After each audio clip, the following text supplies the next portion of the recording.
Buenos días, hermanos.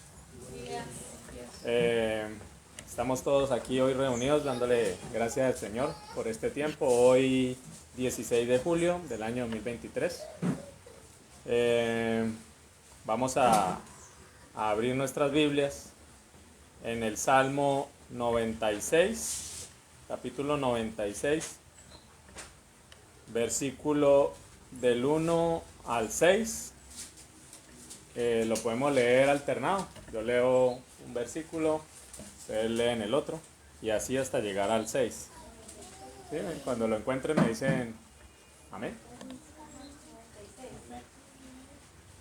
Salmo 96, versículo del 1 al 6. Entonces empiezo yo. Dice: cantad al Señor cántico nuevo, cantad al Señor toda la tierra.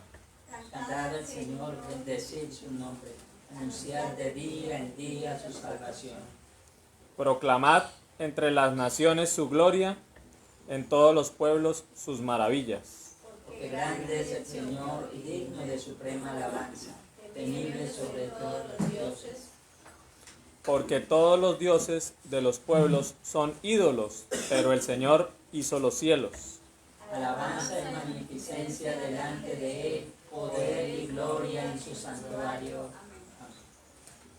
Bueno, hermanos, aquí en este corto pasaje que hemos leído, pues podemos ver cómo el salmista nos insta a adorar a Dios con un corazón renovado, a proclamar su grandeza y la salvación que Él nos ha ofrecido a todos y que le ofrece a todos sus elegidos, a todas las naciones, a reconocer su poder, su supremacía, ¿sí? Quien finalmente Él es el que gobierna y dirige absolutamente todas las cosas en el universo entero, y adorar sus maravillas, su belleza, su poder, su majestuosidad. Es a lo que nos insta el autor de este salmo, ¿no? Vamos a orar, vamos a inclinar nuestra cabeza y vamos a darle gracias al Señor. Padre, te damos gracias, oh Señor, en esta mañana.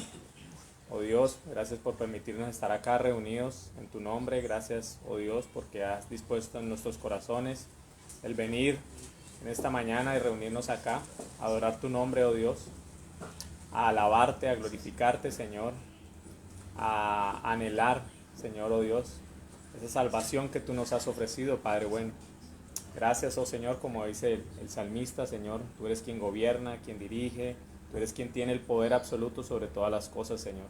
Te damos gracias, oh Dios, te pedimos que bendigas la vida de todos los que estamos aquí y los que están por llegar, Señor, y los que de pronto hoy no pueden asistir, Padre, que tú los guardes, los protejas, oh Señor.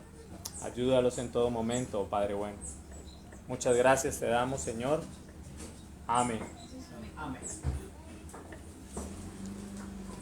Hermano, vamos a abrir nuestras Biblias en Nehemías capítulo 9, versículo del 1 al 6.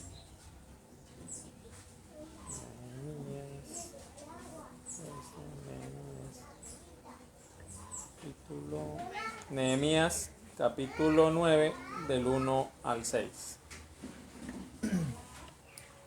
Dice así: el día 24 del mismo mes se reunieron los hijos de Israel en ayuno y con cilicio y tierra sobre sí, y ya se había apartado la descendencia de Israel de todos los extranjeros, y estando en pie, confesaron sus pecados y las iniquidades de sus padres. Y puestos de pie en su lugar, leyeron el libro de la ley del Señor su Dios, la cuarta parte del día, y la cuarta parte confesaron sus pecados y adoraron al Señor su Dios. Luego se levantaron sobre la grada de los levitas Jesúa, Baní, Cadmiel, Sebanías, Buni, Serebías, Bani y Kenani, y clamaron en voz alta al Señor su Dios. Y dijeron los levitas: Jesúa, Cadmiel, Bani, Hasbani, Serebias, Jodias, Sebanías y Petayas, levantaos, bendecid al Señor vuestro Dios desde la eternidad hasta la eternidad. Y bendígase el nombre tuyo, glorioso y alto sobre toda bendición y alabanza. Tú solo eres Señor, tú hiciste los cielos y los cielos de los cielos con todo su ejército, la tierra y todo lo que está en ella, los mares y todo lo que hay en ellos, y tú vivificas todas estas cosas, y los ejércitos de los cielos te adoran. Vamos a orar, a confesarnos nuestros pecados. Le pido a mi hermana que me apoye con la oración. Amado Dios, en esta mañana damos gloria, damos loor, honra a ti, Señor. Señor, te queremos pedir perdón, amado Dios, porque muchas veces, Señor, nos levantamos y no eres nuestro primer pensamiento, Señor. Te pedimos que seas tú perdonándonos, Señor, ayudándonos a que cada día, Señor, nos acerquemos a ti. Padre, te pedimos perdón por todas esas cosas, Señor, que hacemos de pensamiento, Señor, todos estos pecados que cometemos de palabras, Señor, de omisión. Te pedimos que seas tú ayudándonos, Señor, a cada día, Padre, renovar nuestro pacto contigo, Señor, y que cada día podamos buscarte, Señor, en nuestra intimidad, Señor. Te pedimos que seas tú ayudándonos, Señor, en nuestras debilidades, Señor, en lo que los hombres ven, Señor, e incluso en lo que no los ven, Señor. Todo aquello que nosotros conocemos, lo que tenemos dentro de nosotros, Señor, aquello que pensamos, Señor. Pedimos perdón, Señor, por cada uno de nosotros, Señor, por nuestras familias también, Señor. Reconocemos, Señor, que apartados de ti, Señor, nada podemos hacer. Reconocemos que necesitamos de tu presencia, que necesitamos de tu ayuda, Señor.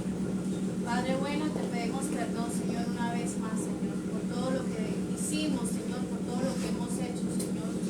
Te pedimos que tu santa, perfecta sangre seas tú limpiando, Señor, nuestro corazón, nuestra mente, nuestra boca, Señor, nuestros pensamientos, amado Dios. Cada día, Señor, nos acerquemos más a ti, Señor, que te busquemos de corazón, Señor, y que cada día podamos reconocer, Señor, reconocer tu poder, Señor, tu soberanía en nuestra vida, Señor, que dependemos de ti, Señor, y que cada día necesitamos de tu ayuda, amado Dios. A ti sea toda la gloria, Señor, a ti sea toda la honra, y una vez más, Señor, suplicamos, Señor, por nuestra vida, Señor, por nuestra familia, Señor, por cada uno de nuestros hermanos aquí representados, Señor, por cada uno de los que vienen en camino, amado Dios.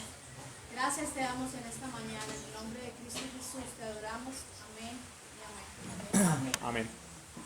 A continuación, vamos a adorar a nuestro Dios con el himno 310.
Seguimos orando a nuestro Dios con el himno 453.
Amén.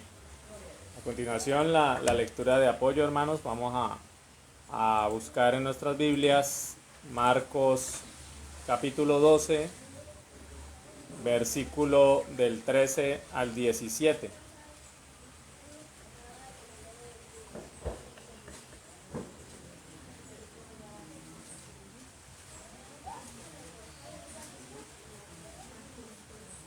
Marcos 12, versículo del 13 al 17.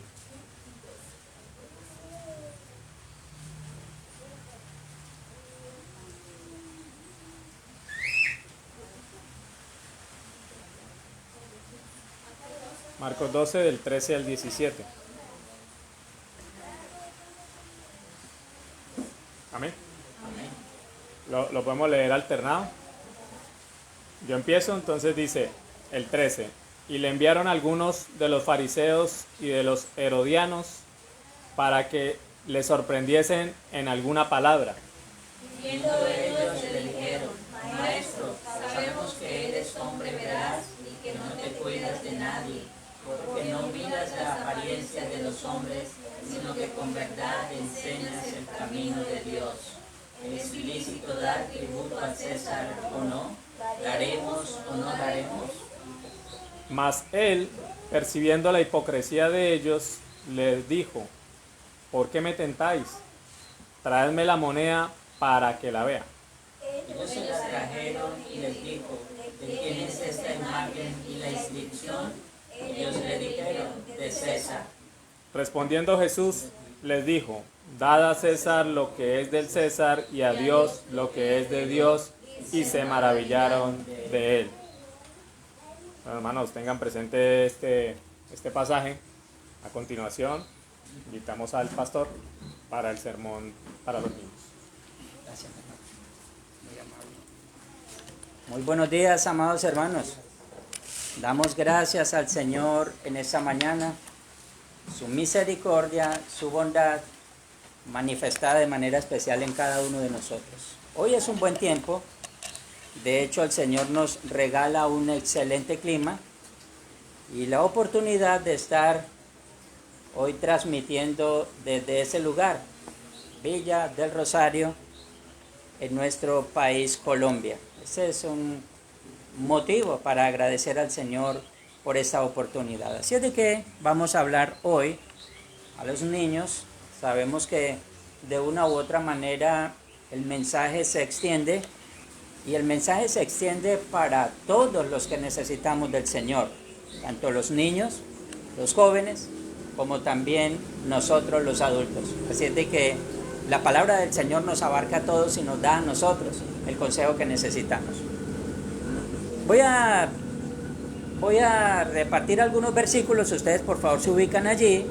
Hechos capítulo 3, verso 19. Hechos 3, 19. ¿Alguien se ubica también por allí en el capítulo 2 en el capítulo 20 de Hechos? Hechos 3, 19, Hechos 20, 21. ¿Alguien más está por allí en Primera los Tesalonicenses, capítulo 5, versículo 9 y 10? Esos serán los textos que nos darán la entrada en el día de hoy. Bien, ahí los tenemos. Hechos 3, 19, Hechos 20, 21, Primera los Tesalonicenses 5, 9 y 10. Es ahí donde tenemos. ¿Alguien más se ubica ahí rápidamente en Eclesiastés 12, 13? Eclesiastés 12, 13. Bien, como ya tienen ahí los textos, mis hermanos, voy a dar lectura, esto para todos nosotros, allí en Proverbios capítulo 8, versículo 33 al 36, dice lo siguiente: atended el consejo y sed sabios, y no lo menospreciéis. Bienaventurado el hombre que me escucha, velando a mis puertas cada día, aguardando a los postes de mis puertas, porque el que me halle, hallará la vida y alcanzará el favor del Señor. Mas el que peca contra mí, defrauda su alma. Todos los que me aborrecen, aman la muerte. Amén. Eso es lo que encontramos allí en Proverbios 8, y obviamente está hablando allí en Proverbios a un corazón que ya ha escuchado, que ya entiende, que ya asimila, que ya puede comprender la necesidad que tiene del Señor y el consejo constante que ha recibido para ponerlo por obra. Esto es precisamente lo que encontramos allí en el capítulo 8 de Proverbios. Pero la pregunta que tenemos, que es la 55, nos dice, conforme a la pregunta y su respuesta: ¿quiénes han de ser salvados? Respondemos: aquellos que tienen fe en Cristo, se arrepienten de sus pecados y viven sabiamente. Bien, cuando ustedes ven el catecismo infantil de Westminster, ustedes van a encontrar que la respuesta está invertida. Bueno, lo que hicimos nosotros fue precisamente en esta parte tratar de darle un mejor orden. Allí aparece entonces los que se arrepienten de sus pecados y los que tienen fe. Bien, lo primero que nosotros tenemos que entender es que es imposible que alguien se pueda arrepentir de algún pecado si primero el Señor no le capacita con la fe. Entonces vamos a responder de esta misma manera, y vuelvo y repito, dándole el orden a la respuesta. Bien, tiene tres partes allí esta respuesta que encontramos nosotros en el catecismo infantil. Y vuelvo y repito, todos en este momento estamos al tanto precisamente de lo que el Señor constantemente nos ha dicho en todo el catecismo, a través de esta herramienta que el Señor permitió que pudiésemos utilizar para nuestro provecho. Ahora, en estas tres partes en las cuales se divide esta respuesta es donde vamos a centrar precisamente nuestro argumento en el día de hoy. Y lo que todos nosotros como padres y lo que nuestros hijos necesitan escuchar. Ya dijimos hasta la saciedad que esto es una herramienta que el Señor coloca en nuestras manos para el uso.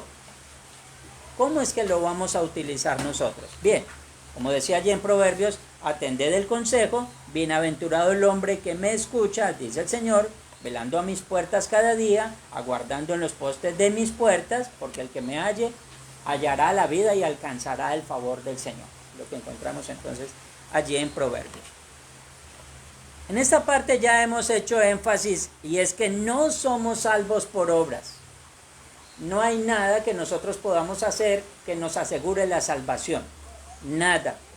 Por eso entonces iniciamos la respuesta con que hay algo importante para todos nosotros, y es lo que nos equipa para poder caminar en esta vida, y es precisamente la fe.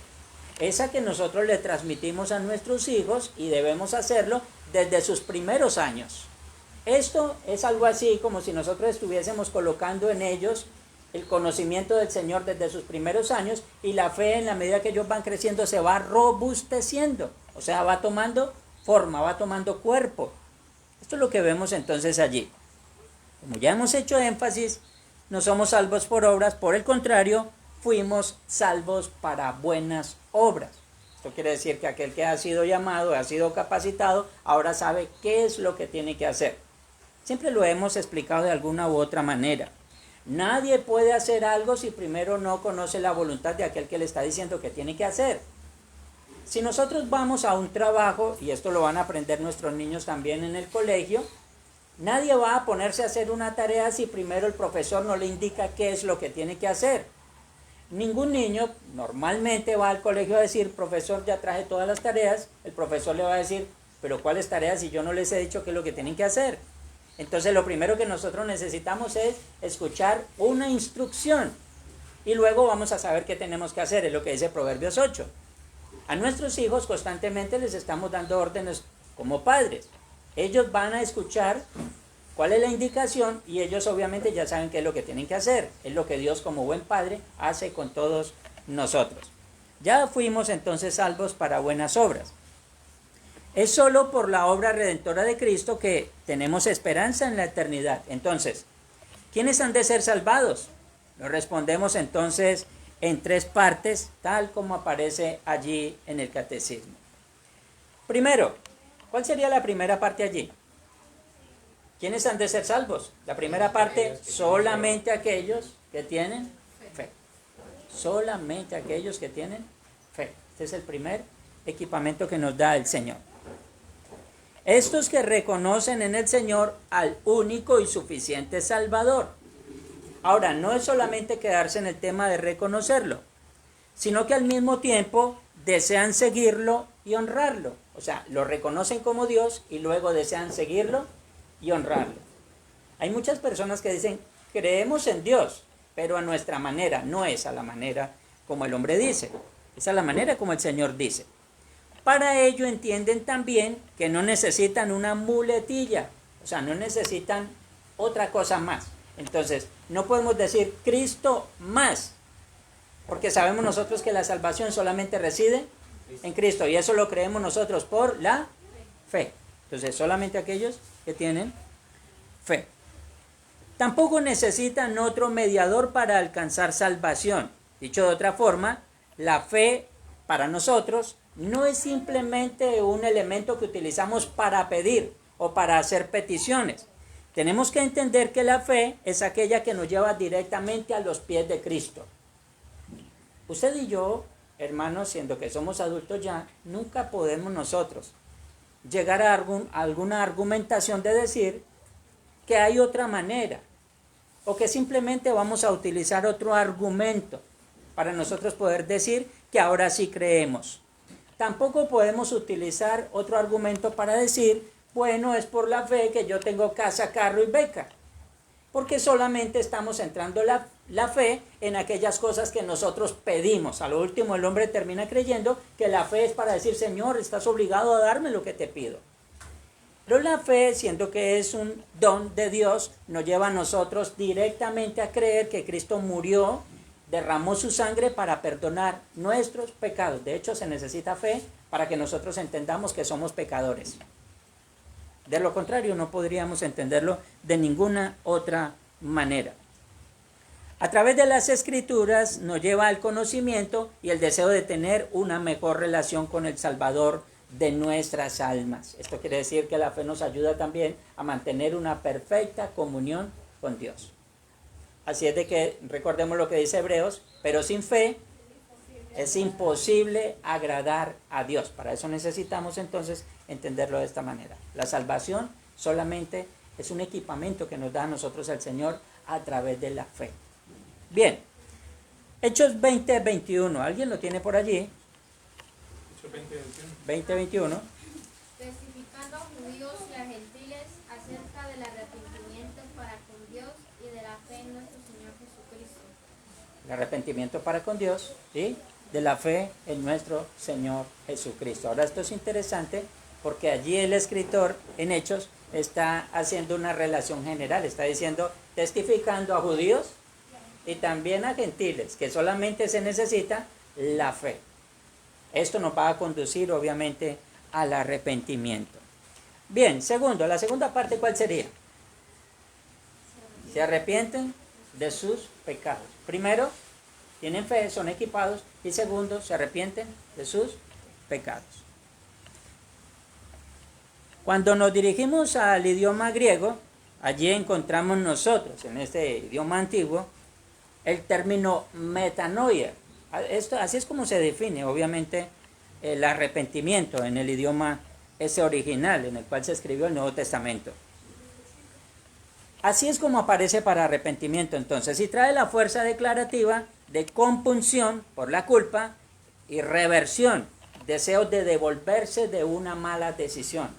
Esto quiere decir que el arrepentimiento no es botar lágrimas. El arrepentimiento tampoco es como que el corazón se me va a salir teniendo un sentimiento de culpa, no. Como aparece el término en el griego metanoia, es una compulsión, un deseo de devolverse, o sea, un sentirse realmente indigno. Y esto solamente lo produce el Señor, así es de que el Señor primero produce la fe en nosotros y luego produce el arrepentimiento. Por eso sabemos entonces que somos salvos por estas dos cosas importantes. Hechos 3:19, alguien lo tenía por allí. Así que arrepentíos y convertíos para que sean borrados vuestros pecados, para que vengan de la presencia del Señor tiempos de refrigerio. Bien, esto es simplemente como el afirmar lo que ya estamos diciendo. Bien, esto es lo que produce precisamente el Señor, pero produce a través del reconocer que Cristo es santo, que vino a perdonar nuestros pecados y que nosotros somos pecadores.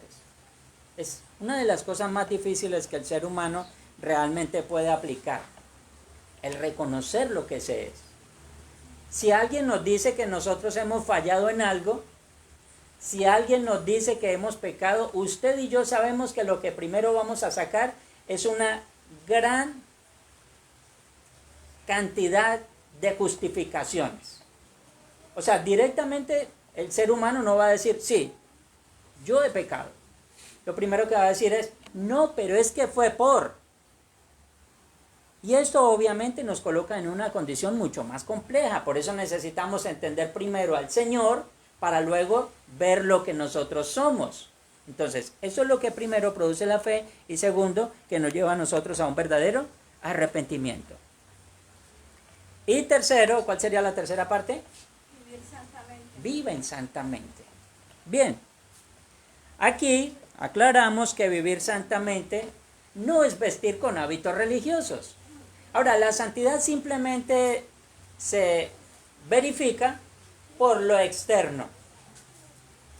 Entonces, bueno, si yo hago como los fariseos, el Señor dice que se paraban en las esquinas de las casas y en las plazas, y entonces ellos se simulaban justos. Obviamente por sus ropajes todos consideraban que eran personas demasiado santas.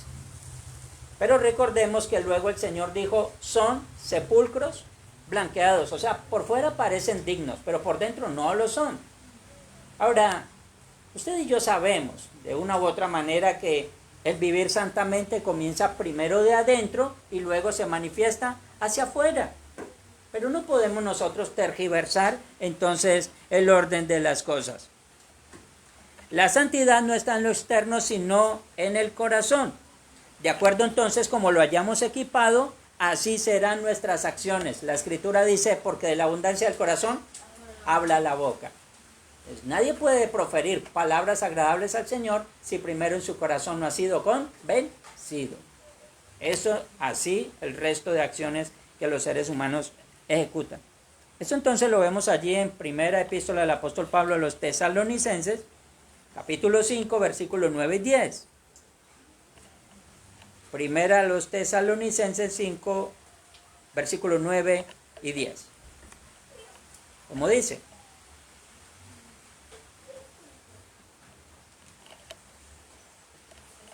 ¿alguien lo tiene por ahí? Primera a los Tesalonicenses 5, versículos 9 y 10.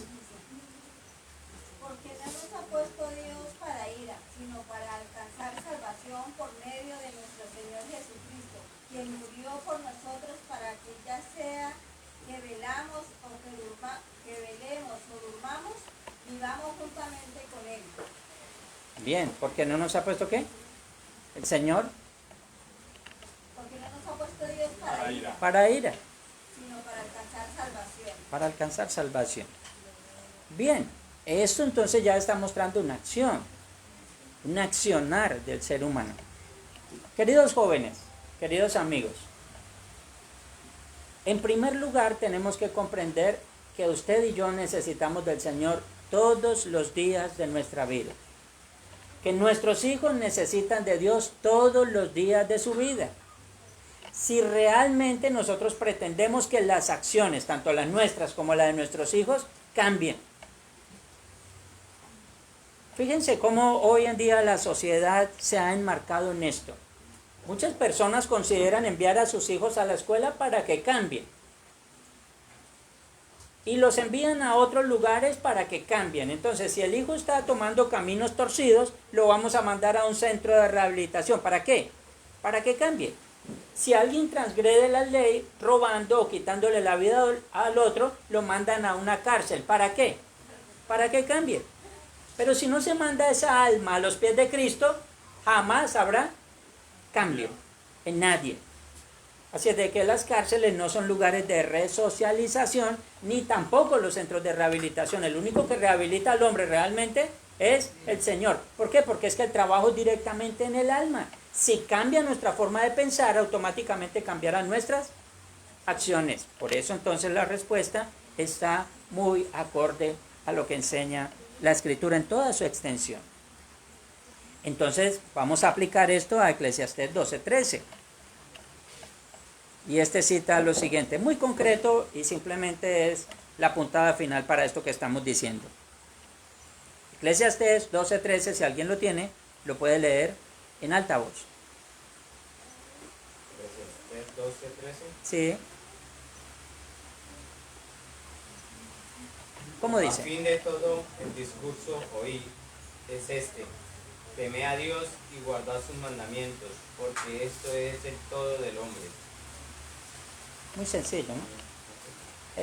El escritor allí, el sabio Salomón, está diciendo el fin de todo el discurso, de todo lo que había dicho en los capítulos anteriores, allí en este libro de Eclesiastés, termina aplicando, o sea, haciendo una aplicación definitiva. El fin de todo el discurso oído, todo lo que se ha dicho es este: teme a Dios y guarda sus mandamientos, porque este es el todo del hombre.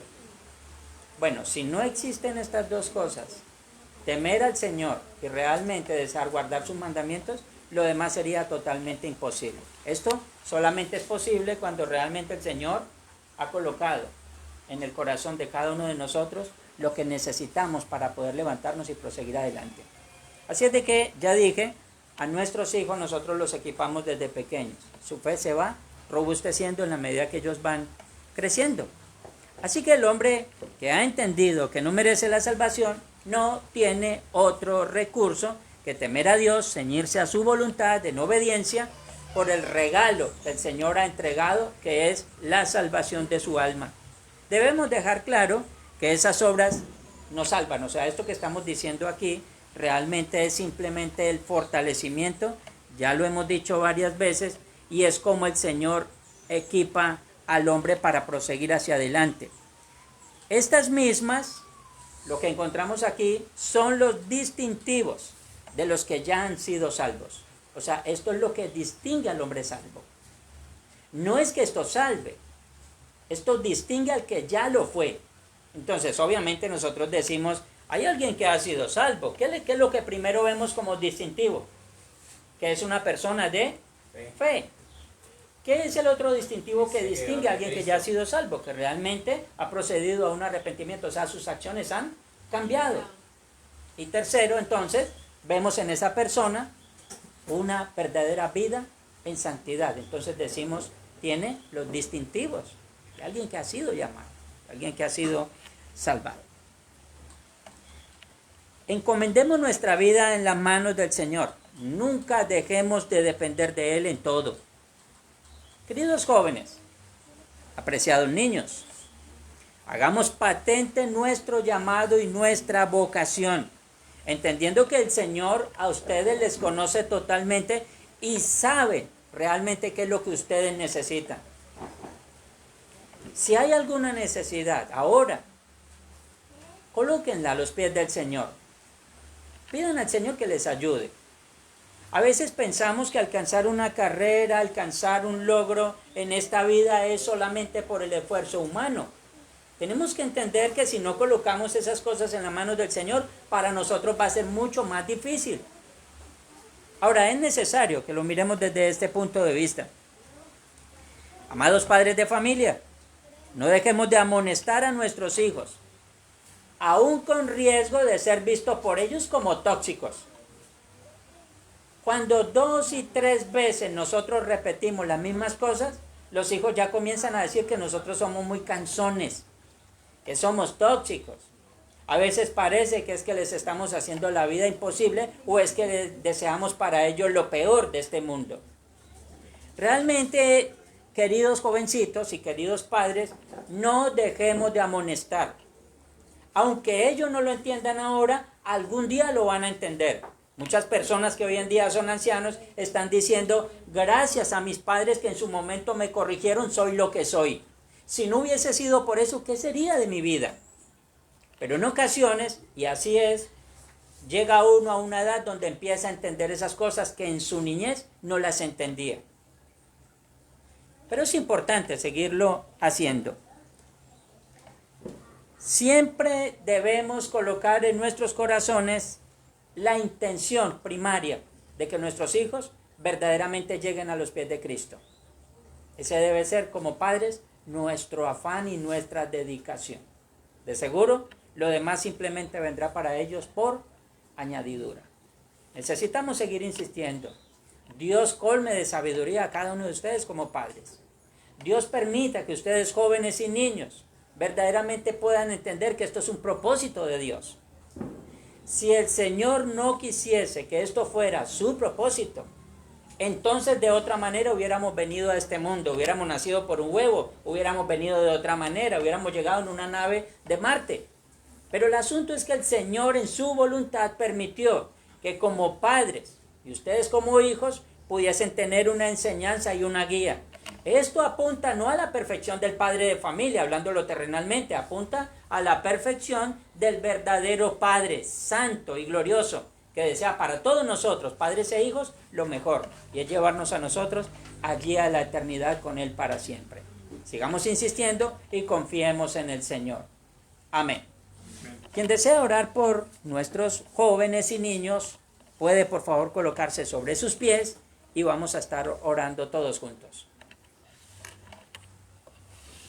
Una dama, un caballero.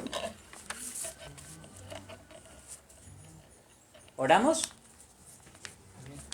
Muy bien. Oremos. Oh mi Rey, mi Señor, Gracias, Padre. mi Padre bueno, mi Padre celestial. Gracias. Te damos gracias a ti, Dios, por habernos permitido en el día de hoy levantarnos a un día más, Señor. Gracias por tu fidelidad para con nosotros cada noche y tu misericordia cada mañana, Señor. Gracias también, Señor, por permitir, Señor, que tengamos hijos, que podamos tener familiares o amigos pequeños, Señor. Ayúdanos cada día a ser la guía para ellos, ayúdanos a direccionarlos con el ejemplo, Señor, y con tu palabra, Padre Celestial. También te pido, Señor, por estos niños que se encuentran en esta congregación, por los jóvenes también que hay en esta congregación, Señor. Especialmente te pido para que les guardes su corazón y sus pensamientos, Señor, que siempre estén en Cristo Jesús, Señor nuestro. Guíalos, direcciónalos, Señor. Enséñales, Señor, que el camino hacia ti es bueno, Señor. Permita que puedan proseguir a un arrepentimiento genuino en cada momento, Señor, que se equivoquen, Padre Celestial. Pedimos también, Señor, que tú los protejas, los cuides y que no permita que las malas amistades lleguen a sus vidas, Señor, de cada uno de ellos, Señor. Que tengan la sabiduría para escoger las buenas amistades, Señor. Pido también, Señor, por aquellas congregaciones donde están mis otros hermanos, donde están otros jóvenes y niños también, para que tú les bendigas, los protejas y los guíes, Señor. Gracias. Muchas gracias, Señor Cristo Jesús, Señor nuestro. Amén. Amén. Amén, Señor. Gracias una vez más por esta mañana, por este breve resumen, Señor, de lo que enseña el catecismo infantil basado en tu palabra. Pedimos, Señor, que nos ayudes, Padre, y bendigas a todos los jóvenes, Señor, que a través, Señor, de los perfiles de Facebook y por los lugares donde se pueda predicar, aquí los jóvenes que están presencialmente, Señor, te pido, Padre, para que los ayudes, para que guíes, Señor, para que cuides también de nuestros niños. Padre, que son vulnerables, Señor, a las acechanzas del enemigo, a los problemas de la sociedad, al ataque indiscriminado de aquellos que desean la destrucción de nuestra sociedad. Pero suplico, Señor, que los guardes, que tú los bendigas, Señor, que permitas que como Padre los equipemos para que ellos lleguen al momento en que tengan que enfrentarse a un mundo difícil, pero que ellos vayan equipados, que vayan armados, Señor, con todo lo necesario para poder prevalecer, Señor. Gracias, porque en esta mañana podemos recordar una vez más, Señor, aquellos principios éticos, aquellos principios espirituales que nuestros jóvenes y niños necesitan. Y gracias porque como padres también nos estás dando las herramientas para poder enseñarles a ellos que nuestra competencia y nuestra dependencia solamente se encuentran en ti, Señor. Y que ellos necesitan de ti todos los días. Que no se pueden dar el lujo de renunciar a ti, Señor, porque lo dijiste, Señor, separados de ti nada podemos hacer. Te pido, Padre, para que ayudes, Señor, a cada uno. Danos sabiduría a nosotros como padres y permite que tu nombre sea glorificado, Señor, en cada familia, en cada hogar, Señor, donde se cite tu palabra, donde se ore, Señor, que allí esté tu presencia, Señor, asistiendo y ayudando a cada uno, Dios mío. En tus manos encomendamos, Señor, nuestra sociedad. En tus manos encomendamos la iglesia. En tus manos encomendamos nuestra nación, Señor. Bendice de manera especial, Padre bendito, a las futuras generaciones. Haz conforme a tu voluntad, Señor, pero que en todo podamos nosotros asimilar, aceptar y caminar conforme a ella, Señor. Muchísimas gracias. En Cristo Jesús, tu Hijo, nuestro Señor y Salvador. Amén y amén. Muy bien, mis hermanos. Esto nos da, obviamente, a nosotros la entrada para proseguir a lo que continúa, que es precisamente nuestro sermón para todos nosotros como parte de la iglesia, como miembros de la congregación. Allí en el Evangelio según San Mateo, nos ubicamos todos, por favor, vamos a reflexionar en ello. Evangelio según San Mateo en el capítulo 22, que es el texto que nos corresponde en el día de hoy, que de hecho es conciso y habla precisamente de, como nos citaba la lectura paralela, nuestro hermano José Alain hacía énfasis a ello. Ahora, esto simplemente nos va a nosotros a dar un paso más, nos va a dar a nosotros una indicación más de cuál es la voluntad del Señor. Lo encontramos a lo largo y ancho de su palabra. Y en Mateo 22, versículo 15 hasta el 22, vamos a reflexionar en el día de hoy.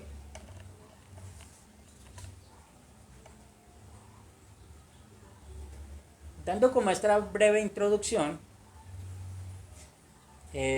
simplemente podemos pensar en algo. ¿Cuánto creen ustedes que cuesta la salvación? ¿Cuánto dinero efectivo? ¿Qué cifra pudiéramos colocar nosotros para poder decir que compramos la salvación? Pensemos en todos los tesoros del mundo.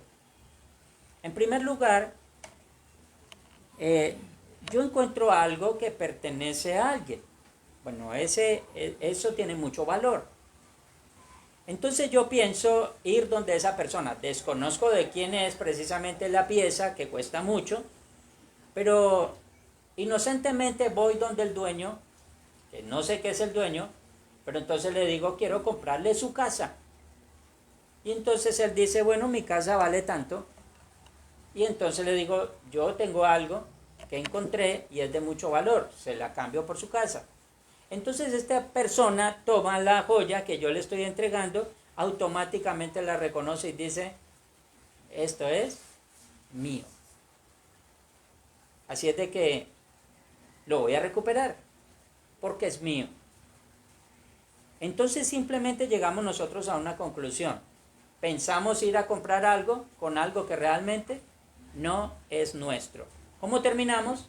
Sin casa y sin joya. Simplemente es esto lo que encontramos allí, como reflexionábamos hace un momento, que para nosotros poder tener los segundos pasos que encontramos allí, arrepentimiento de pecados y una vida santa, primero necesitamos que el Señor nos provea de la fe. Entonces ahí sí decimos, Señor, esto es lo que tú nos entregaste. El Señor dice, es mío, pero te lo había entregado para que me lo dieras de nuevo. Ahora entra en el gozo de tu Señor. Simplemente es lo que vamos a ver ahorita en un momento. Dice así la Escritura, Mateo 22, capítulo 22, 15 al 22. Vamos a leer todos juntos de manera alternada. Dice así. Entonces se fueron los fariseos y consultaron cómo sorprenderle en alguna palabra. Y le enviaron los discípulos de ellos con los herodianos, diciendo, Maestro, sabemos que eres amante de la verdad y que enseñas con verdad el camino de Dios y que no te cuidas de nadie porque no miras la apariencia de los hombres. Dinos, pues, ¿qué te parece? ¿Es lícito dar tributo a César o no? Pero Jesús, conociendo la malicia de ellos, les dijo, ¿por qué me tentáis, hipócritas? Mostradme la moneda del tributo. Y ellos le presentaron un denario. Entonces les dijo, ¿de quién es esta imagen y la inscripción? Le dijeron, de César. Y les dijo, dad pues a César lo que es de César y a Dios lo que es de Dios. Oyendo esto, se maravillaron y dejándole se fueron. Amén. Oremos por un momento. Señor Dios, Padre de toda gracia, de toda justicia, de toda misericordia. Señor, en nuestra poca sabiduría queremos encomendar, Señor, este tiempo y tu palabra que ha sido colocada en nuestros corazones. Señor, permítenos usarla para nuestro provecho. Y no permita, Señor, que sea la voluntad del hombre expresada en esta mañana. Que sea tu voluntad, Señor. Te pedimos que para ello nos permitas utilizar tu palabra, Señor, para nuestra restauración. Pedimos asimismo que hoy podamos disfrutar, Señor, de una enseñanza, que podamos disfrutar de una amonestación, pero primeramente que podamos disfrutar de tu presencia en medio nuestro conforme a tu promesa. Gracias por este tiempo, por tu iglesia que se reúne, por mis hermanos allí en los perfiles de Facebook, mis hermanos allí en la virtualidad. Padre, para que hoy seamos enseñados una vez más, para que tu Espíritu Santo nos guíe a toda verdad y a toda justicia, para que quites al hombre, para que te pongas tú, Señor, y gobiernes sobre nuestros corazones, que guíes nuestro entendimiento, Señor, y que esto dé como resultado que tu nombre sea una vez más exaltado y glorificado, que encontremos en tu presencia nuestro mayor gozo, y que tengamos, Señor, en nuestro corazón esperanza de estar contigo por toda la eternidad. Gracias una vez más por la lectura de tu palabra, por este tiempo y por esta oportunidad. Sea tu nombre exaltado, engrandecido y glorificado ahora y siempre y por todos los siglos. En Cristo Jesús, tu Hijo, nuestro Señor. Amén y amén. Muy bien, hoy vamos a estar reflexionando con el título ¿Impuesto o no? Ustedes y yo sabemos que naturalmente, cuando una persona natural de una nación paga un impuesto, está esperando entonces que esto determine las necesidades que la persona tiene. Entonces nosotros decimos, pagamos impuestos para que nos pavimenten las calles. Pagamos impuestos para que nos aseguren la educación y la salud. Y toda vez que una persona o un grupo de personas se reúne, lo primero que dicen es, pero si es que nosotros pagamos impuestos. Entonces esto se ha vuelto simplemente una materia de reclamo. Los judíos obviamente tenían que pagar impuestos. El Imperio Romano entonces aseguraba para ellos todo lo que necesitaran.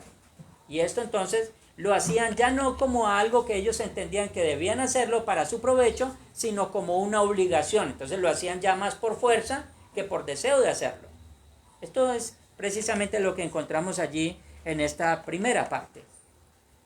Pero vamos entonces a definir esto en dos formas en las cuales no podemos nosotros mezclarlas. Tenemos que tener cada cosa en su lugar. Es tarea de la iglesia predicar el evangelio, administrar los sacramentos, nutrir las almas de sus miembros, entre otras cosas. Estas no son tareas del Estado. Esto quiere decir que el Estado no gobierna la iglesia. El Estado no gobierna la iglesia. El Estado no le puede decir a la iglesia cómo es que tiene que organizarse. Tampoco el Estado le puede decir a la iglesia cómo es que tiene que ofrecer tanto los sacramentos como la predicación del evangelio. Esto es tarea meramente de la iglesia, obviamente dirigida por el Señor. La responsabilidad del Estado es organizar la sociedad, recaudar los impuestos, regular la economía y el orden público, proteger la vida de sus ciudadanos y la propiedad privada, entre otras cosas. Estas no son tareas de la iglesia. Esto quiere decir que la iglesia no está para decir cómo tenemos que pagar los impuestos y cuántos impuestos pagamos. Eso no lo hace la iglesia. De lo contrario, entonces nosotros no seríamos el cuerpo de Cristo, sino un cuerpo de rebeldes contra el Estado. No es eso. Así es de que este no es un trabajo de la iglesia. La iglesia tampoco dice cómo es que el orden público debe llevarse a cabo. La iglesia no está para esto. Esto es un trabajo y es una obligación meramente del Estado. ¿De acuerdo? Hasta ahí vamos entonces entrando en materia. Al Estado Dios le dio el poder civil para organizar la sociedad. A la iglesia Dios le dio el poder del evangelio, que es la llave que abre la puerta del reino de los cielos. Estamos diciendo que entonces tenemos que ser bien rigurosos en la observancia de estos dos parámetros. Dicho de otra manera, la iglesia no está llamada para hacer política. Es lo que el Señor está diciendo. Dense en cuenta cómo termina el texto nuestro en el día de hoy. Pues denle a César lo que es de César, pero denle a Dios lo que es de Dios. O sea, hagan una separación de poderes. Aún así entendemos nosotros que todo gobierno civil debe estar sujeto a la voluntad de Dios. Así como nosotros, ciudadanos de una nación, tenemos que dar cuenta a nuestro gobierno terrenal por las cosas terrenales, entendemos nosotros que el gobierno civil tiene que dar cuentas a Dios, porque para eso se le delegó una autoridad. Así es de que nadie está exento de dar cuentas al Señor. Pero en este caso la iglesia no le da cuenta al gobierno civil. ¿A quién tiene que darle cuenta la iglesia? A Dios, directamente. Esto es solamente algo que lo entendemos por las Escrituras.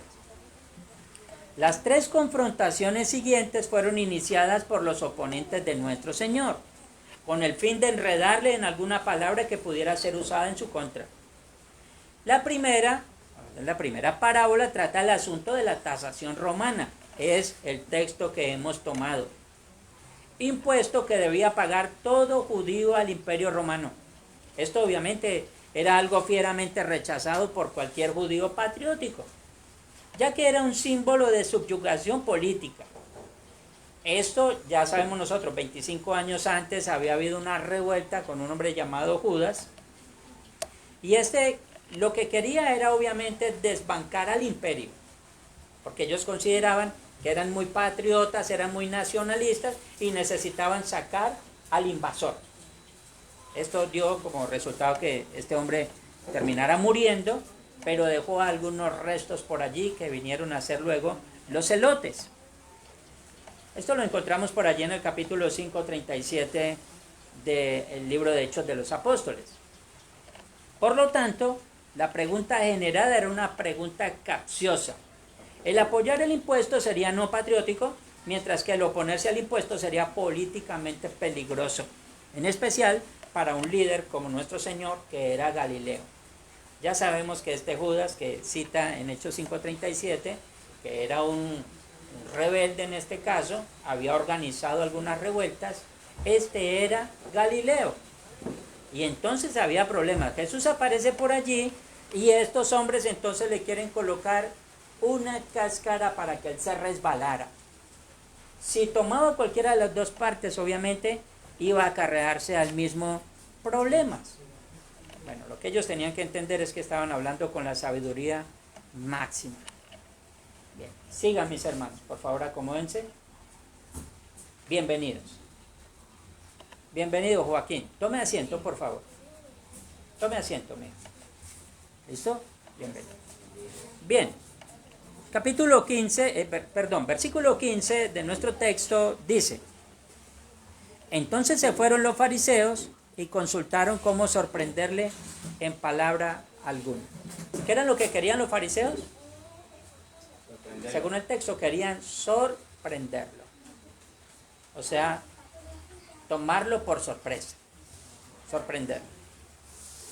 Los fariseos, un grupo religioso, se oponían a la ocupación romana en Palestina. Estos obviamente no iban al extremo de los celotes, pero sí ellos, por debajo de cuerda, le decían a todo el mundo que no era bueno eso que estaba pasando allí.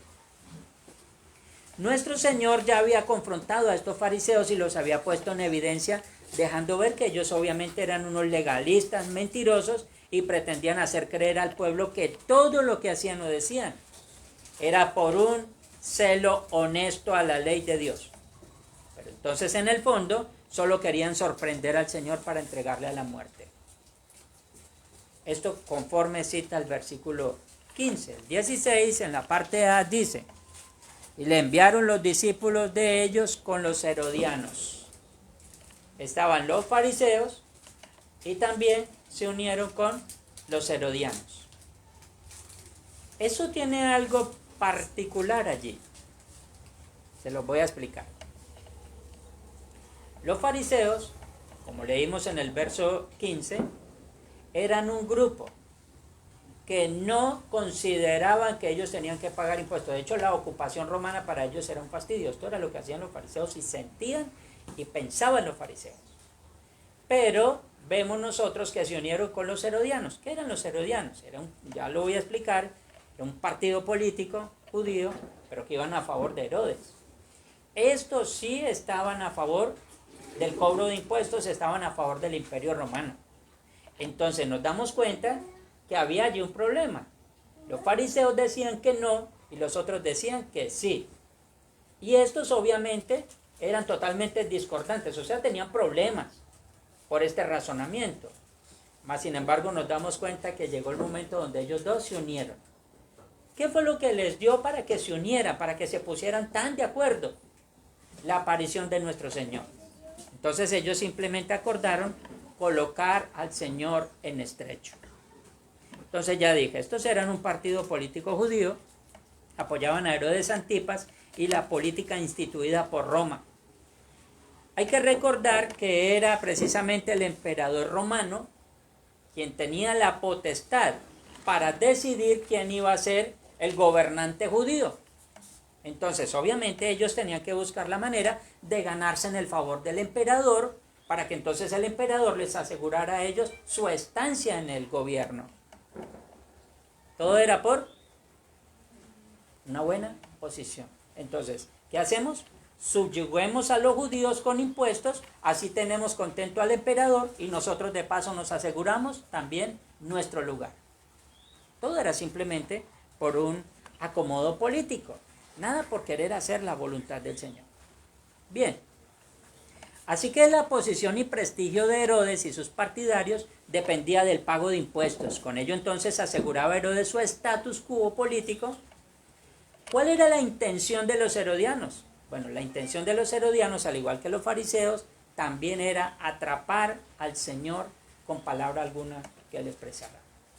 Entonces, esta unión maquiavélica que entre fariseos y herodianos tuvieron, iba a dar como resultado que el Señor tomara alguno de los dos bandos. Esto era lo que pretendían desde el principio. Ya dije, estaban hablando con la sabiduría máxima. Normalmente, estos dos grupos eran enemigos enconados, pero lo interesante es que se unieron contra nuestro Señor. Los defensores de una religión vacía y los defensores de una política tirana y corrupta. Los primeros se oponían al impuesto y los segundos lo apoyaban. Así que varios representantes de estos dos grupos interrogan a nuestro Señor en cuanto al pago de impuestos a Roma. Procedieron a manipular la pregunta con una lisonjera introducción. Vamos a mirar en la parte B del verso 16. Miren cómo le dicen. Maestro, estoy en la parte B del verso 16. Maestro, sabemos que eres amante de la verdad y que enseñas con verdad el camino de Dios y que no te cuidas de nadie porque no miras la apariencia de los hombres. ¿Se dan cuenta de la forma lisonjera como llegan a hablarle? O sea, primero lo cepillan, primero lo suavizan para que el maestro entonces tomara fuerza y se animara. Láncenme la pregunta porque les voy a dar una respuesta. O sea, lo que querían era precisamente animar, alentar al Señor a que con sus propios labios se comprometiera. Ellos sabían muy bien lo que estaban haciendo. Entonces, lisonjeramente suavizan al Señor para luego lanzarle la pregunta. En primer lugar, fingieron una admiración por Jesús para ganar su confianza. Y con una hipocresía descarada, los enviados mencionan 4 virtudes que habían observado en él. ¿Cuáles son? Veracidad, fidelidad como maestro de Dios, libertad del temor de los hombres e imparcialidad. O sea, de esta manera querían suavizar al Señor. Bueno, lo que ellos no pudieron realmente entender es que estaban diciendo la verdad. Pero ellos no sabían que estaban diciendo la verdad. O sea, el Señor obviamente tenía todas estas virtudes y más. Pero hay algo interesante, y es lo que encontramos en esta parte del verso 16 en la parte B. Le dicen algo que nosotros debemos observar muy bien. Le dicen, y que no te cuidas de nadie. O sea, con eso le estaban diciendo al Señor que él era un hombre que no le tenía miedo a ninguno. O sea, usted es el más valiente de los maestros que ha pisado Palestina. Usted es el más duro, usted no le da miedo hablar. Claro, le estaban dando fuerza para que él soltara. Claro, al decirle que no le tenía miedo a nadie, es que no le temo ni al emperador. Díganme qué es lo que tengo que decir. Esto sabía muy bien. La lisonja obviamente tenía una razón. Y claro, no te cuidas de nadie. Enseñas con verdad el camino de Dios. Ahora, si él enseñaba realmente el camino de Dios con verdad, ¿por qué no le creían? La intención, ya lo hemos dicho, era colocarle una trampa. Luego entonces también le dicen, no miras la apariencia de los hombres. O sea, bueno, tú eres tan imparcial que no te interesa si hablas a los judíos naturales y más humildes como también al emperador. O sea, tú no miras la apariencia, sino que sueltas la verdad. Como dicen algunos, yo suelto la verdad sin miedo. El Señor podía hacerlo. ¿Cuál era el problema? Pero es que Él conocía el corazón de por qué ellos le estaban diciendo eso. Entonces no era realmente la intención de querer escuchar a quien tenía todas estas virtudes, sino simplemente verlo caído en este caso. Lo sorprendente es que acertaron sin querer al señalar algunas de las cualidades más notables de la persona de nuestro Señor. Luego de esta introducción lanzan la pregunta con la absoluta seguridad de que Jesús caería en su trampa. Así, estos espías muestran su verdadera intención. Lucas, en el capítulo 20, en el verso 20, en esta misma lectura paralela, pero en Lucas dice, y acechándole enviaron espías que se simulasen justos, a fin de sorprenderle en alguna palabra para entregarle al poder y autoridad del gobernador. ¿Se dan cuenta de la intención? Si ustedes miran el capítulo 20, iniciando el verso 20, o por lo menos dentro de lo que el Señor habla de este pasaje, cita esta parte que nos complementa. ¿Qué es lo que hace un leopardo? ¿Qué es lo que hace un león? ¿Qué es lo que hace una pantera? Estos animales que son fieros para atrapar a su presa. ¿Qué es lo que hacen? ¿Ustedes han visto alguna vez Animal Planet? Sigilosamente ellos se esconden y van mirando, van captando. Acechan, se agachan, no se mueven, se mimetizan dentro de la vegetación. ¿Para qué? Para que la víctima esté totalmente descuidada. Y cuando ellos se perciben de que la víctima está descuidada, ¿qué hacen? Se la abalanzan encima. Este término es el que utiliza Lucas. Dice, acechándole, enviaron espías que se simulasen justos, o sea, buenas personas. Cuando dice que se simulaban, es porque esos estaban aparentando lo que no son, por lo menos lo que no eran en aquel tiempo. ¿Cuál era la intención? Termina diciendo Lucas, a fin de sorprenderle en alguna palabra para entregarle al poder y autoridad del gobernador. Bien, hasta ahí es lo que cita Lucas. Escondiendo su propósito bajo un manto de adulaciones, interesados en obtener alguna información. Así que lanzan su pregunta. Vamos a mirar el verso 17. Dice, dinos, pues, ¿qué te parece? ¿Es lícito dar tributo a César o no? Ahí entonces lanzan su pregunta. Este grupo de embajadores astutamente se organizaron. La pregunta en sí contenía veneno. Aparentemente el Señor no tenía escapatoria. Estaba obligado a fijar una posición por uno de los dos partidos, por uno de los dos bandos. El problema es que contra la espada y la pared, con cualquiera de las dos opciones, el Señor saldría perdedor. Esto por una razón clara. Están los fariseos, ya lo expliqué. Estos estaban en contra del cobro de impuestos por Roma. ¿Listo? No lo decían abiertamente, no hacían revueltas, pero esos por debajito de cuerda le decían a los demás, no es correcto, no debíamos hacerlo nosotros. Lo hacían así agazapadamente. Estos eran los fariseos. Mientras tanto los herodianos decían, es que sí tenemos que pagarle impuestos a Roma. Por esto y por esto, y aparte de eso, porque somos del partido político de Herodes, tenemos que tener a nuestro líder sentado allá, no es que así nos va a asegurar a nosotros estabilidad. Esto era lo que ellos hacían, o sea, estos herodianos lo hacían más porque estaban buscando una estabilidad para ellos mismos.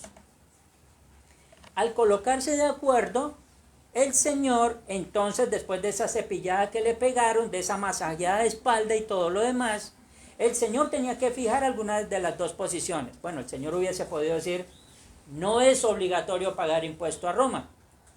Automáticamente los herodianos tenemos como acusarlo contra el emperador. Pero el Señor hubiese dicho, entonces, sí debemos pagar. Automáticamente los fariseos hubiesen dicho, tenemos como acusarlo contra nuestros sacerdotes y también contra los judíos, que eran obviamente los que seguían al Señor. Por cualquiera de las dos, obviamente el Señor tenía problemas allí. El término que encontramos es lícito. Tenía que ver con lo que la ley de Moisés permitía. Entonces aquí va. Si hubiera dicho que no, los fariseos le habrían felicitado, pero los herodianos lo habrían denunciado ante Pilato por un principio de rebelión.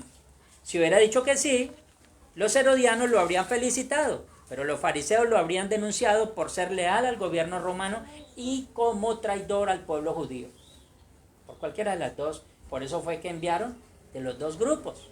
O sea, cualquiera de los dos iba a tomar una denuncia de acuerdo a las palabras de nuestro Señor. Así, le pusieron un verdadero dilema, seguros de que no encontraría la salida. Siempre que estudio estos pasajes me admiro más de la reacción de nuestro Señor Jesús en cada una de las confrontaciones que tuvo. Es que no miraba solamente lo externo, lo que estaba delante de sus ojos, sino que el Señor miraba mucho más allá lo que había en sus corazones. Esto es precisamente lo que relata el mismo pasaje en el verso 18. Dice, pero Jesús, conociendo la malicia de ellos, les dijo, ¿por qué me tentáis, hipócritas? O sea que el Señor verdaderamente sabía cuáles eran las intenciones. Cuando estos hombres le dicen así lisonjeramente al Señor, que no te cuidas de nadie y que no miras la apariencia de nadie, estaban diciendo una verdad. Es que el Señor conocía muy bien las intenciones del hombre. No era necesario que nadie le dijera, ojo que esos son fariseos, ojo que aquellos son herodianos. El Señor ya sabía que eran fariseos y herodianos y sabía por qué razón se habían colocado de acuerdo para colocarle una trampa. Por eso el Señor cuando dice, ¿por qué me tientan?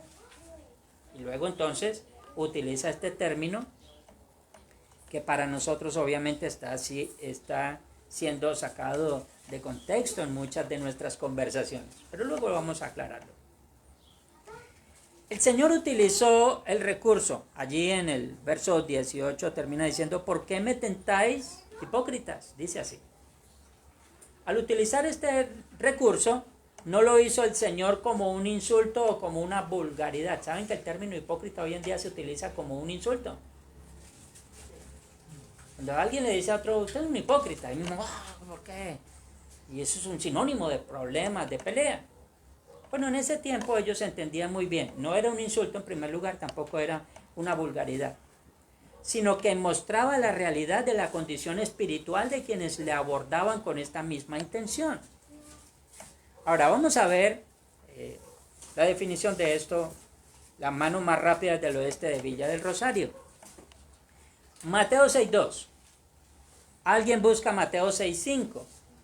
Alguien está ahí mismo en 6.16.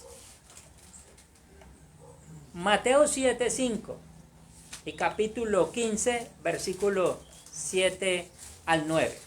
Esto simplemente es para ver cómo el Señor utilizó este recurso en algunas otras oportunidades. Mateo 6.2, ¿qué dice? Cuando pues des limosna, no hagas tocar trompeta delante de ti, como hacen los hipócritas en las sinagogas y en las calles, para ser alabados por los hombres. De cierto os digo que ya tienen su recompensa. Bien, versículo 5 de ese mismo pasaje. Dice, y cuando ores, no seas como los hipócritas, porque ellos aman el orar en pie en las sinagogas y en las esquinas de las calles, para ser vistos de los hombres. De cierto os digo que ya tienen su recompensa. ¿Y el verso 16? Cuando ayunéis, no seáis austeros como los hipócritas, porque ellos demudan sus rostros para mostrar a los hombres que ayunan. De cierto os digo que ya tienen su recompensa. Amén. Estas tres partes, luego continuamos, estas tres partes hablan de una apariencia. O sea, lo mismo que estaba sucediendo con ellos, una simulación. Si ustedes se dan cuenta, primero habla del término limosna u ofrenda. Entonces, no era la manera como ellos iban a entregarla, lo correcto, porque ellos querían que todo el mundo les aplaudiera por lo mucho que hacían. El Señor dice, no se simulen de esa manera, o no hagan simulaciones de estas. Luego entonces está hablando de la oración. Estos entonces se acomodaban en los lugares donde todo el mundo los veía, todo el que pasaba decía, ese es un hombre justo, piadoso, escúchenlo como ora. Y esto era otra de las cosas que se convertía simplemente como en una especie de teatro. Luego entonces está hablando de la forma como ellos se abstenían de ciertas cosas. Pero claro, al abstenerse de estas cosas, entonces dice la Escritura, palabras del Señor, que ellos demudaban su rostro, o sea, colocaban cara de lástima. Y cuando alguien les decía, ¿pero qué tiene? ¿Por qué tiene el rostro así? Es que estoy en ayuno. Oh, con razón tienes el rostro así. Eres un hombre piadoso. Vuelvo y repito, todo esto simplemente era teatro. ¿De acuerdo? Esto es lo que el Señor está diciendo ahí. Por eso utiliza el término hipócrita. Eso es lo que está diciendo en las tres partes.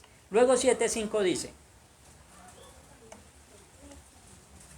¿Cómo dice 7.5 de Mateo? 7:5 dice, hipócritas, saca primero la viga de tu propio ojo, entonces verás bien para sacar la paja del ojo de tu hermano. Bueno, esta era otra simulación. Oh, mire que yo no hago esas cosas, pero ustedes sí las hacen. Tienen que ustedes mejorar sus caminos, traten de ser como yo. Entonces, bueno, lo que el Señor está diciendo allí es la apariencia que nosotros vemos hacia afuera, pero que muy pocas veces nos vemos hacia adentro. Bueno, saca primero la viga, o sea, el tronco que hay en el ojo, porque si no sacamos el tronco que hay en nuestro ojo, difícilmente vamos a ver la diminuta paja que está en el ojo de nuestro hermano. Bueno, dicho de otra manera, uno con un tronco en una vista está totalmente ciego. ¿Cómo pretende uno sacarle la paja al ojo? Lo va a dar ciego también. Entonces eso es lo que está diciendo allí, simulación. 15, capítulo 15, versículos 7 al 9. Hipócritas, bien profetizó de vosotros Isaías cuando dijo, este pueblo de labios me honra,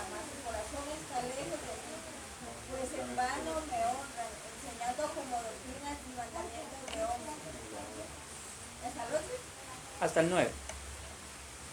Bien. ¿Sí? ¿Sigue? Bien. Ahí precisamente de qué está hablando. De la enseñanza. Bueno, la enseñanza no necesita ir tan maquillada de tantas cosas. Ustedes y yo sabemos que tenemos toda la enseñanza. Esta misma dice, toda escritura es inspirada por Dios y es útil para enseñar, corregir, redarguir e instruir en justicia. Bien, pero eso está diciendo, no necesitan arandela, mi hermano.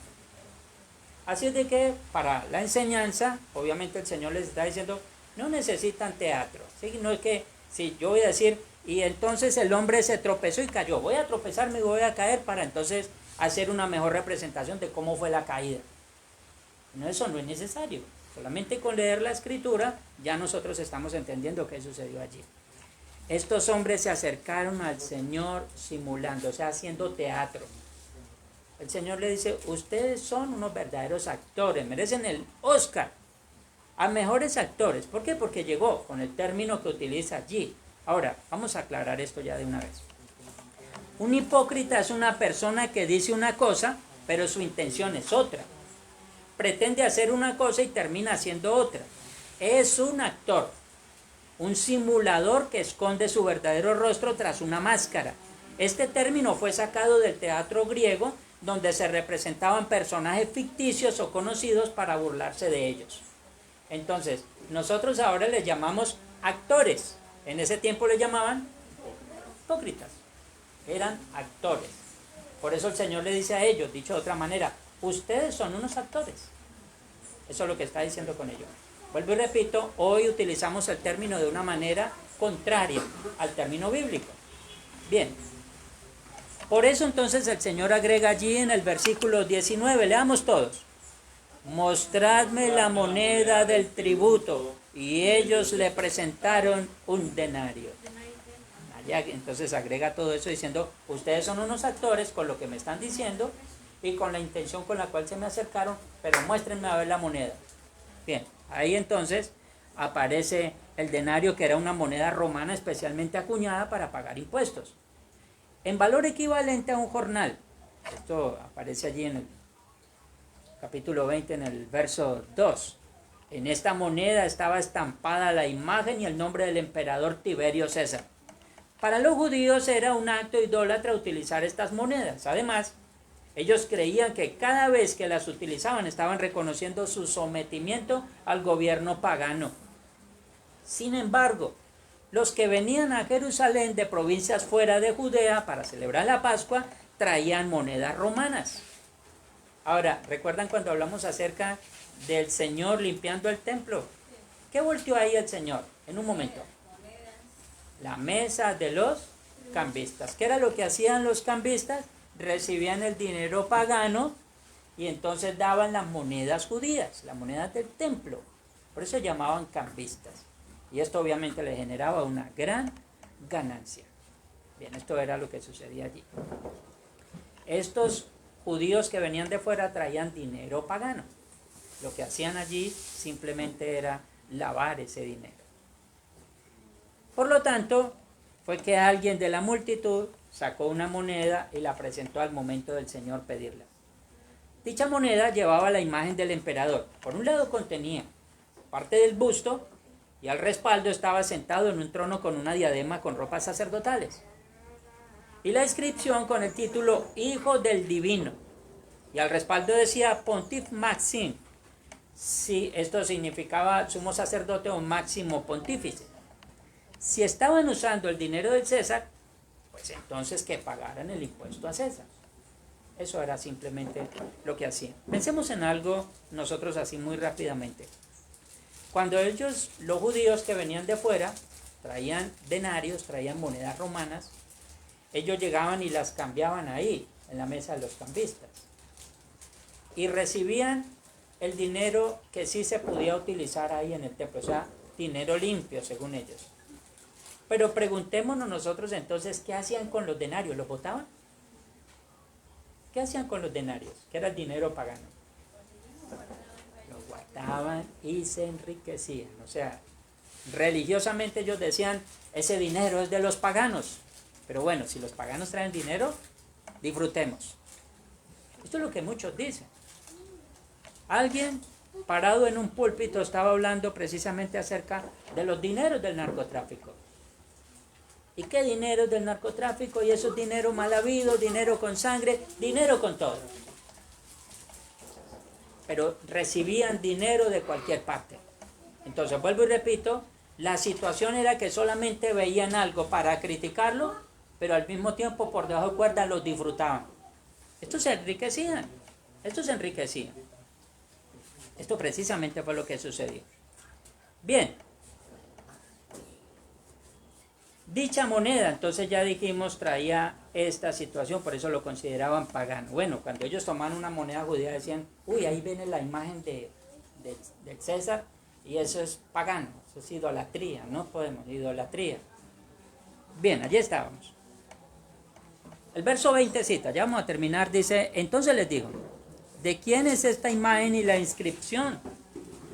De esta manera, Jesús se distanció decisivamente de la posición de los celotes, infiriendo al mismo tiempo que la lealtad a un gobierno pagano no era incompatible con su lealtad hacia el Señor. Verso 21 dice, le dijeron, de César, y les dijo, dad pues a César lo que es de César y a Dios lo que es de Dios.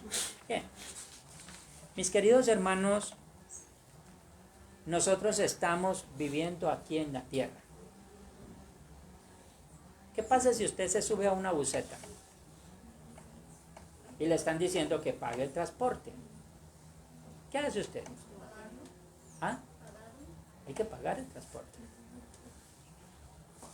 Pero ¿qué tal si usted, que es un cristiano muy devoto, dice, es que yo no utilizo el dinero del mundo?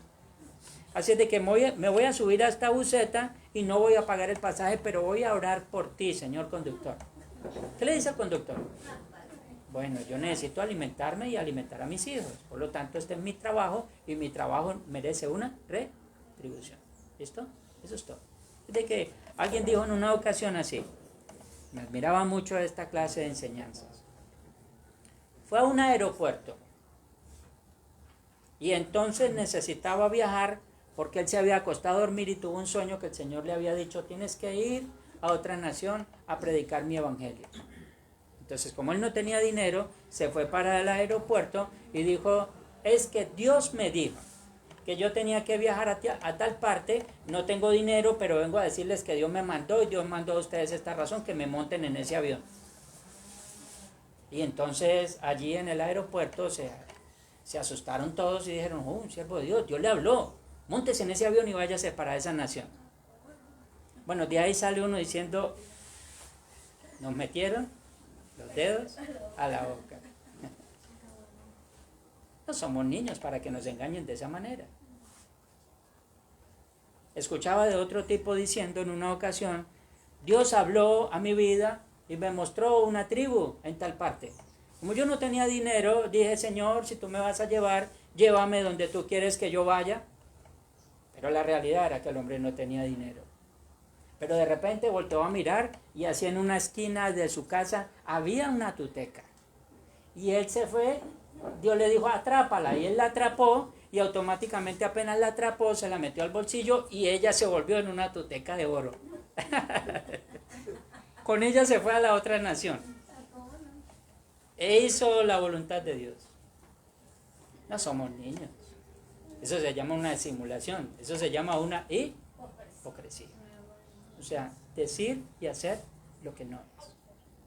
Usted y yo sabemos que mientras estemos pisando en este mundo, para ir a hacer mercado tenemos que llevar dinero para pagar.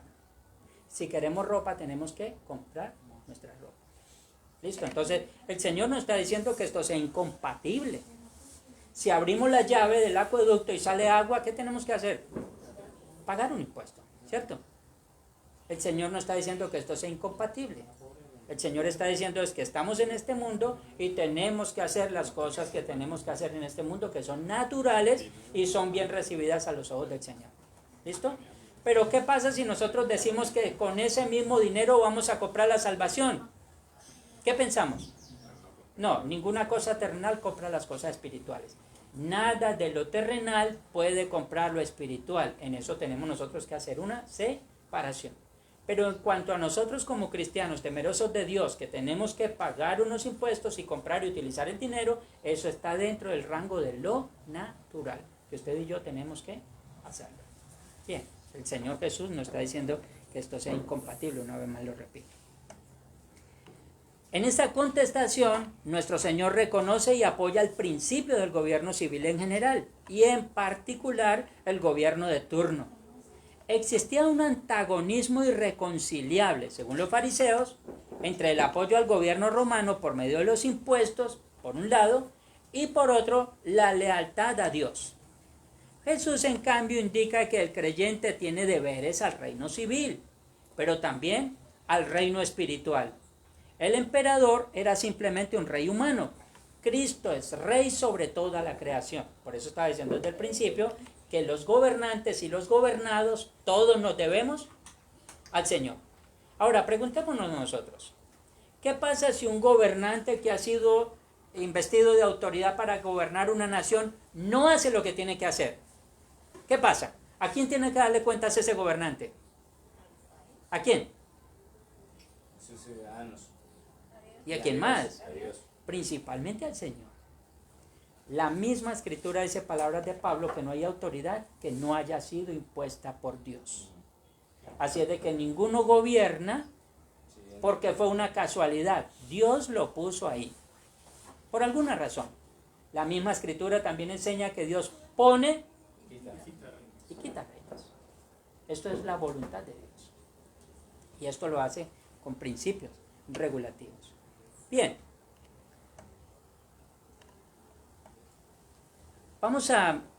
Voy a leer lo que dice primera epístola del apóstol Pedro en el capítulo 17. Dice, honrad a todos, amad a los hermanos, temed a Dios, honrad al rey.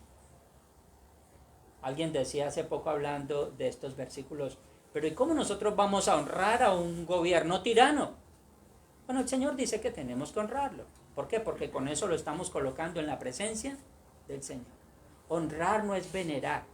Honrar no es adorar. Honrar simplemente es ver con respeto. ¿Cierto? Y el Señor a ustedes y a mí nos mandó a que oremos por nuestras autoridades. Es lo que dice aquí.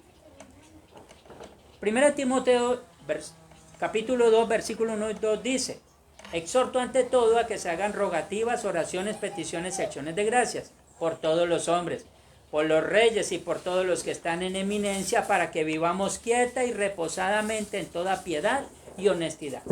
Dice que nosotros debemos rogar, que tenemos nosotros que orar, hacer peticiones y dar gracias a Dios por todos los hombres, principalmente por los reyes y por todos los que están en eminencia. ¿Qué nos asegura eso? Vivir quieta y reposadamente. Son deberes distintivos, pero no necesariamente antagónicos. Con todo y la vileza de la intención de buscar un motivo para acusar y destruir a nuestro Señor, los enviados no pudieron menos que maravillarse de la contestación sabia e irrefutable de nuestro Señor Jesús. O sea, cuando le muestran la moneda, el Señor dice, esta moneda le pertenece ¿a quién? A César. Déselo a César. Pero lo que es de Dios, deben entregárselo al Señor. O sea, las dos cosas deben llevarse ordenadamente. El verso 22 culmina diciendo, oyendo esto se maravillaron y ¿qué dice ahí? Se fueron. Y dejándole, se fueron. Se maravillaron y dejándole, se fueron.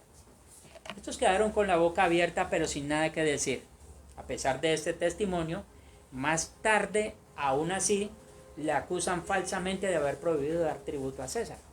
Eso fue uno de los motivos que conllevó precisamente a que el Señor fuese llevado allí donde Poncio Pilato.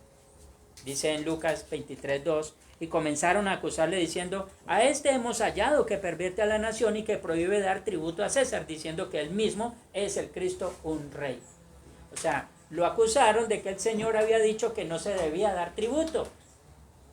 No fue eso lo que el Señor dijo. El Señor dijo, paguen lo que tengan que pagar, pero lo de Dios es de Dios. Es lo que está diciendo. O sea, Él no está acusándose a sí mismo con palabras. Lo acusaron falsamente, es otra cosa. Por eso, al no encontrar motivo por los cuales quitar la vida al Señor, el Señor tuvo que hacerse una autoacusación. Eso es todo lo que vemos allí. Amados hermanos, teniendo estas cosas en cuenta, vivamos en este mundo quieta y reposadamente confiando en Dios. Hagamos lo que tenemos que hacer de acuerdo a los parámetros y las ordenanzas del Señor.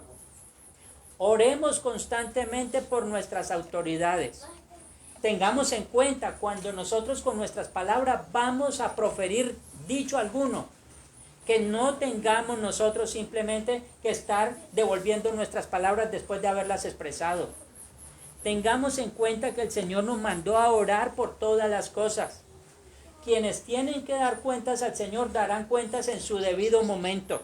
Si consideramos que nuestros gobernantes no son leales a la voluntad de Dios, no nos preocupemos, porque el Señor en algún momento tomará todas estas cosas en cuenta.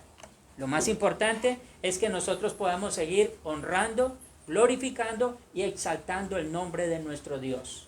Así es de que ningún gobernante ni ninguna de las cosas que nosotros consideremos que nos hacen daño nos lleva a nosotros a apartarnos de la voluntad de Dios. Por el contrario, avancemos hacia adelante.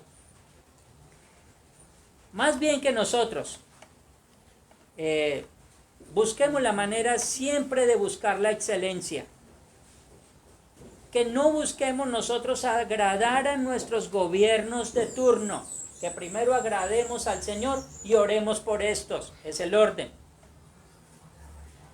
Que no busquemos defender una religión vacía e idolátrica, sino el verdadero concepto bíblico que conduce a la vida eterna. Vivamos en este mundo mostrando la gloria del Evangelio, que por gracia nos fue dado. Si estamos buscando un líder, en Cristo tenemos al más acertado líder. Adoremos al Señor, el Salvador de nuestras almas. Busquemos su palabra que es viva y eficaz. No dudemos nunca que Él conoce todas nuestras necesidades. Mis amados hermanos, culminemos con esto. La salvación no la compramos nosotros con dinero alguno. Pero el mercado sí tenemos que comprarlo con dinero. Nada de las cosas de Dios, ni el favor del Señor, ni tampoco su aceptación lo podemos comprar nosotros con nada que veamos nosotros aquí en la tierra. Pero tenemos que entender que de una u otra manera, todas las cosas que necesitamos terrenalmente, tenemos que comprarlas con ese mismo dinero. Solamente así podemos nosotros asegurar del Señor una verdadera provisión, tanto espiritual como también material para todos nosotros. Dios bendiga a su iglesia. El Señor nos guarde a todos, que nos permita estar descansados y que en todo coloquemos nuestra confianza y nuestra plena seguridad en Dios. Oremos. Bendito Señor y Padre, tú que habitas en gloria. Luego de haber pasado este tiempo, Señor, reflexionando en este pasaje, que aún todavía se quedó corto en explicación, Señor, porque tu palabra es demasiado profunda e insondable. Pero confío, Señor, de que lo que hemos hablado, lo que hemos dicho, haya sido suficiente, Señor, para poder entender cuáles fueron tus propósitos divinos, Señor, al permitir que estuviésemos en esta tierra. ¿Cuáles fueron tus propósitos divinos al permitir que fuéramos gobernados por hombres al igual que nosotros? Gracias por ello, Señor. No permitas, Padre bendito, que tomemos partido, Señor, en estas cosas, Dios mío. Que siempre tengamos en cuenta que es tu palabra nuestro modelo de vida. Que ya tenemos un gobernante, que eres tú, nuestro Señor Jesucristo.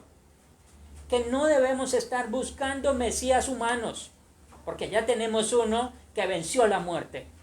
Y gracias, Señor, una vez más por recordarnos estas cosas. Dios mío, que no simulemos, Padre, querer agradarte, que lo hagamos con honestidad, Señor.